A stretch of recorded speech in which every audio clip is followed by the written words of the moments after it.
If you want to study yet feel unmotivated or feel that you lack time in your day, then this guide is definitely for you. This is my full guide on a morning routine that makes school easy. Hello everyone and welcome to my YouTube channel. My name is How To Above. And if you're somebody who's trying to level up in life, whether they be in school or your general health, well then, you're in the right place. First things first, before we can get anything done, we gotta make sure that you wake up properly. And the best way to guarantee you wake up properly is to get a good night's rest. I actually made an entire video dedicated to night routines. So if you want to improve this, definitely do go check it out. And I'll even throw in a bonus for you guys. Use the app that I use to wake up on time, every time, at the best time. It's called Sleep Cycle. The app is in no way affiliated with me, so I do not gain anything by you going to the app and downloading it. It's just for your benefit, completely yours and yours alone. So the Sleep Cycle app, the best app for waking up at the right time, feeling your absolute best. Now that you're probably awake, we got to keep the motivation going. The way we do this is by doing delayed gratification activities. The best ones I found were meditation and gratitude journaling. I've talked about both topics on the channel already, but I'll briefly go over them again. Gratitude journaling is the way that we invoke joy in ourselves. Meanwhile, meditation is the way we get grounded in the present moment. What makes these two habits so effective is because gratitude journaling makes you happier, and when you're happy, you're more motivated to do things. More motivated to do things means that there's less friction attached to doing the thing. Meanwhile, meditation helps you to better get into that deep work type flow state. That way you don't get easily distracted, which you definitely do not want. You don't want to get easily distracted. You want to focus whilst you're studying. So once you wake up, gratitude journal, then meditate. Now actually studying. Now that you're focused after meditating, you're now in a focused state. What you want to do now is not do anything except studying. Yes, this also encapsulates bathing. Do not make fun of me. What you want to do, what you want to know about studying is that for most students, not everybody, but for most students, it is a very taxing activity.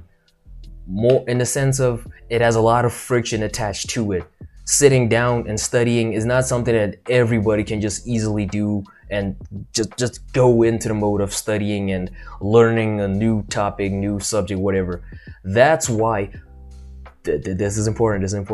That's why you want to make sure that you don't do anything before studying. You only want to do those two habits that I listed out before, meditation and gratitude journaling. That's because those are delayed gratification activities. Now, you want to do instant gratification things before you study. That's what you want to do. And that's why studying is so difficult for you.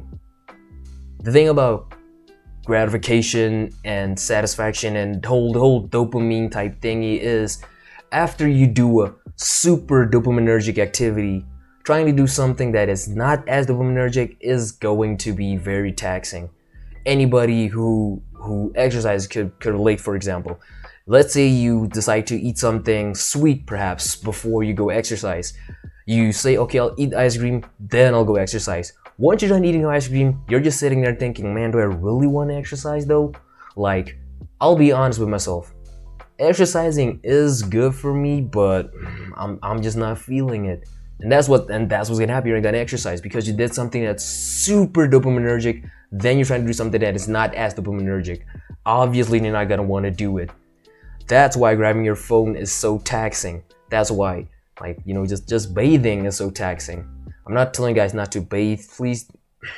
I bathe. Okay, let me just get that out of the way. I bathe. You should also bathe. It is good for you.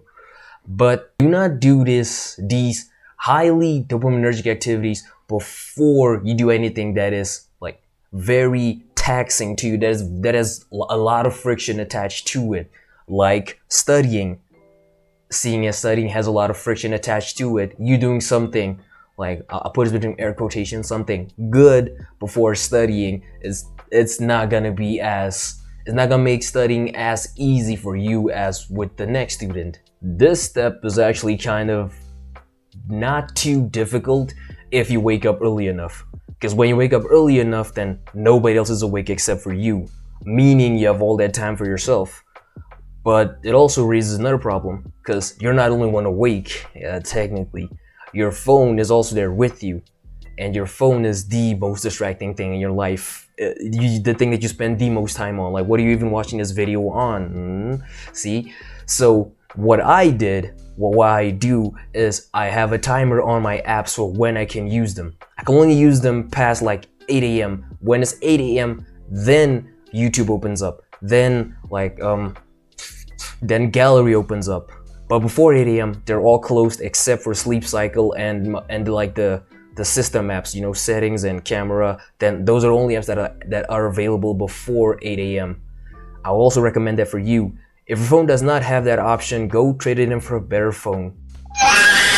If your phone does not have that option, then you're gonna have to willpower through it. Then you're gonna have to use discipline to not go into any of those dopaminergic apps on your phone, or you know, just texting people randomly before you're done studying.